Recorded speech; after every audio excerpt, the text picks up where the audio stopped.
урматтуу жыйынга чакырылгандар дагы бир убактандыруу десем, жакында өзүңөр билесиңер ноябрдын 28-inde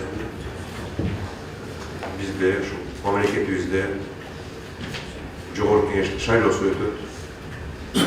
Шайлоо быйыл өзгөчөлүгү бул 120 орундан 90 орунга чейин кыскарып атат депутаттардын саны. Экинчиден шайлоонун правиласы өзгөрүп атат. Өзүңөр билгендей 54 партийный список менен 36-сы ошо одна мандатный список менен келет, чыгып атат. Өткөндө ушул коопсуздук кеңеш башчысы ошол республикалык штабты жетектеп, ошол биз менен совещание өткөрүлдү. Губернаторлор менен, мэрлер менен, өкмөт мүчөлөрү менен. Бул жерде мен силерге өзүмдүн каалоомду айткан жокмун. Бул жерде ошол совещаниеде айтылган сөздөр шайлоого эч кимге кийлигишпегиле деген сөздөр болот. Шайлоону эми мурункудай шайлоону унуткула. Бул ызы-чуунун баары, чатактын баары, революциянын баары ушул шайлоодон кийин ушундай көрүнүшкө алып келип атат. Ошол эле 2005, 2010, 2020 баары эле ушул шайлоодон кийин элдин наразычылыгынан ушундай төңкөрүштөрдү, ушундай жаман нерселерди ушул Кыргызстаныбызга мунун баары кайра эле артка тартып атат ушул биздин жашообузду. Айтам, силерден да бизге кандай айтылса, силерге да ошону айтам. Шайлоого кийлигишпегиле. Өзгөчө маптар, даңкоңдорго айтып койгула. Маалымат жетип атат.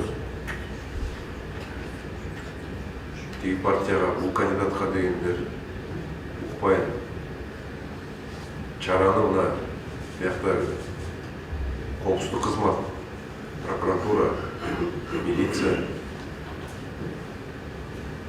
билинбей калат деп ойлобогула.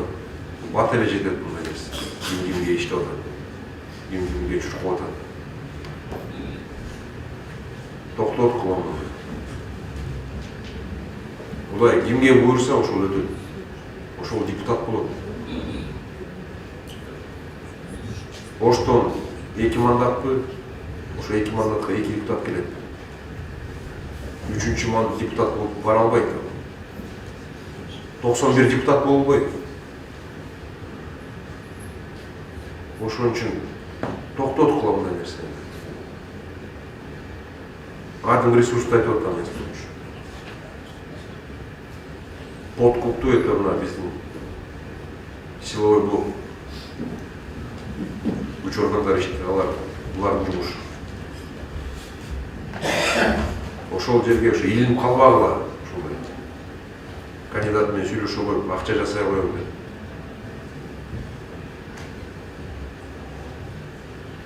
Шайлоого аз калды мына.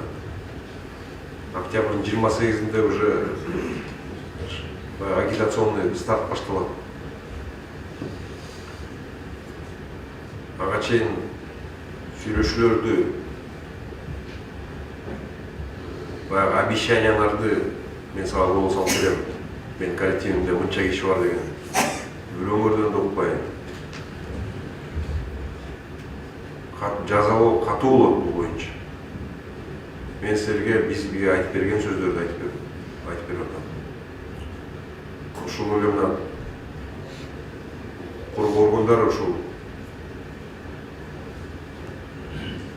өздөрү ушул иштерди алып барат. Бул боюнча жакында дагы чоң жыйын болот. Республикалык масштабта жыйын болот. Азыр мындай заранее эскертип атам. Кийин анан укпай калдым, көрбөй калдым, билбей калдым, кечирип койгула деген болбосун. Болду, бул системаны бузуш керек такыр. Мына сатылып келіп атып, эмнеге келдик? 2005'te өзгөрүп жакшы билесиңер. Кайсы президент, кайсы баласын, кайсы кызын парламентке алып келгенден чыккан бул нерсе. 2010'da жакшы билесиңер. Кайра эле баягы балдарын, бир туугандарын алып келип алып, ошол нерседен чыкты. 20'ны көчөкөл окуя бул. Onu da жакшы билесиңер. Ошон үчүн мындай ойлонуп иш кылгыла.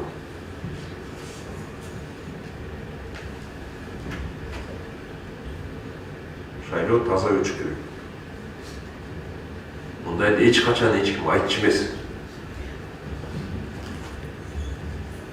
Баягы провластный, оппозиционный партияларды бөлчү эмес.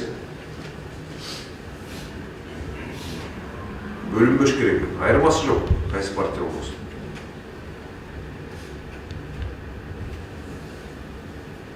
Bu bizim partiyalar, bu bizim bayağı поручение берет, o partiyaların списогына айтат, могу фамилияларды айтат, ана ол кишилерге жүрпайсыңдар. Андай болбойт, болду. Ну, силер дагы ошол партияга кайра услуга кылам деп тескери кылып аласыңар. Оппозиционный партияга чуркайм деп ойлонбогула даже. Бийликтин партиясына да чуркап алган нерселер. Бул боюнча маалымат билбейт деп ойлобогула. Маалымат бар менде. Бул жерде даже отургандардан берем. Кимдер кайсы кимге чуркап аткандар. Маалымат жетпейт деп ойлобогула. Ошон үчүн дагы айтам, предупреждение берип атам, токтоткула. Кийинкисин уже башкача чара көрөбүз.